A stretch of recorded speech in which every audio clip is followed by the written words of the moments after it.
مرحبا بكم في فيديو جديد على قناتنا. اليوم سنتناول موضوعا مثيرا للغاية، وهو ترتيب المنتخبات العربية من حيث القيمة التسويقية. سنتحدث عن أفضل 10 منتخبات عربية بناء على قيمتها في السوق الكروي، وسنقوم بتحليل شامل لأداء هذه المنتخبات وأبرز لاعبيها. الإحصائيات التي سنعتمد عليها مأخوذة من آخر تحديثات موقع سوفا سكور. المركز العاشر، منتخب البحرين، 9.1 مليون يورو. نبدأ رحلتنا مع منتخب البحرين الذي يحتل المركز العاشر بقيمة تسويقية تصل إلى 9.1 مليون يورو. على الرغم من أن البحرين ليست من المنتخبات ذات الشهرة الكبيرة على المستوى الدولي، إلا أن المنتخب قدم أداء جيدا في البطولات الخليجية والإقليمية، وتمكن من تحقيق لقب كأس الخليج عام 2019 لأول مرة في تاريخه. يمتلك المنتخب مجموعة من اللاعبين المميزين الذين ساهموا في رفع قيمته التسويقية. المركز التاسع، منتخب العراق، 12.4 مليون يورو. المنتخب العراقي يأتي في المرتبة التاسعة بقيمة تسويقية تبلغ 12.4 مليون يورو. تاريخ المنتخب مليء بالإنجازات، من بينها الفوز بكأس آسيا عام 2007، وهو واحد من أكثر المنتخبات العربية موهبة. يمتاز العراق بلاعبين مميزين في البطولات المحلية والآسيوية، مثل بشار رسن وأيمن حسين، الذين يلعبون دورا كبيرا في زيادة القيمة التسويقية للفريق. المركز الثامن، منتخب الأردن، 16.8 مليون يورو. في المركز الثامن يأتي منتخب النشامة بقيمة تسويقية تبلغ 16.8 مليون يورو. الأردن دائما ما كان يظهر بمستوى مشرف في البطولات الآسيوية، ويتطلع دائما لتحقيق المزيد من الإنجازات. يضم المنتخب لاعبين محترفين مثل موسى التعمري، الذي يساهم بشكل كبير في رفع قيمة المنتخب التسويقية. المركز السابع، منتخب قطر، 19.9 مليون يورو. منتخب قطر حامل لقب كأس آسيا 1919 يحتل المركز السابع بقيمة تسويقية تقدر ب 19.9 مليون يورو. يعرف المنتخب القطري بالاعتماد على برامج تطوير اللاعبين، ونجح في تأسيس جيل موهوب مثل المعز علي وأكرم عفيف، مما ساهم في تعزيز قيمته التسويقية بشكل كبير.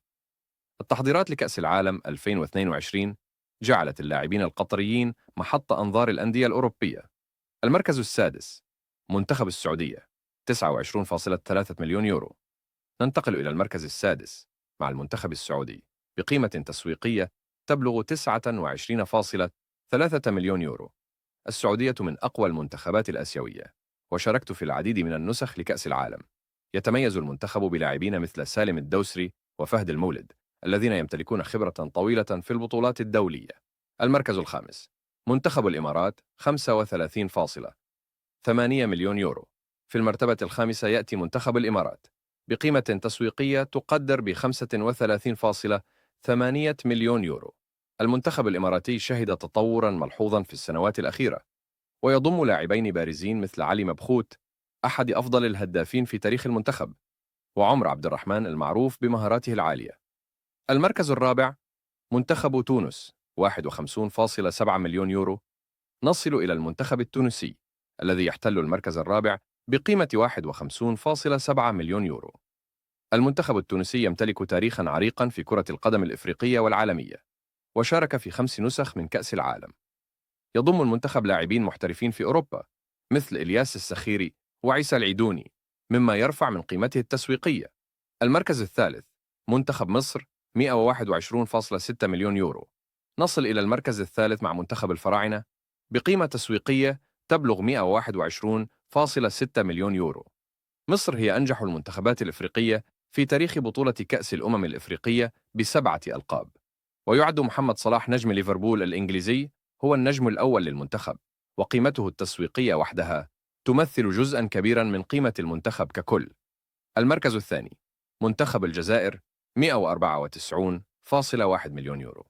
في المرتبة الثانية نجد منتخب الجزائر بقيمة تسويقية تبلغ 194.1 مليون يورو. الجزائر بطلة كأس الأمم الإفريقية 2019، وتضم العديد من النجوم المحترفين في أوروبا. هذه الأسماء الكبيرة تجعل المنتخب الجزائري أحد أغلى المنتخبات العربية.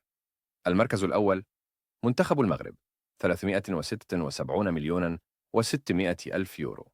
وأخيراً، نصل إلى المنتخب الأكثر قيمة تسويقية في العالم العربي، وهو منتخب المغرب بقيمة هائلة تصل إلى 376 مليون و600 ألف يورو.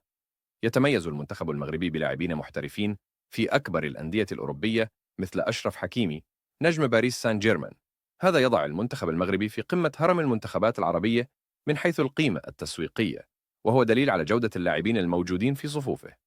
وهكذا نكون قد استعرضنا لكم ترتيب أكثر 10 منتخبات عربية من حيث القيمة التسويقية. من الواضح أن المنتخب المغربي يتصدر القائمة بفارق كبير عن أقرب منافسيه. ما رأيكم في هذا الترتيب؟ وهل تتوقعون صعود منتخبات أخرى في المستقبل؟ شاركونا آراءكم في التعليقات، ولا تنسوا الاشتراك في القناة وتفعيل جرس التنبيهات ليصلكم كل جديد. شكرا لكم على المشاهدة، ونراكم في الفيديو القادم.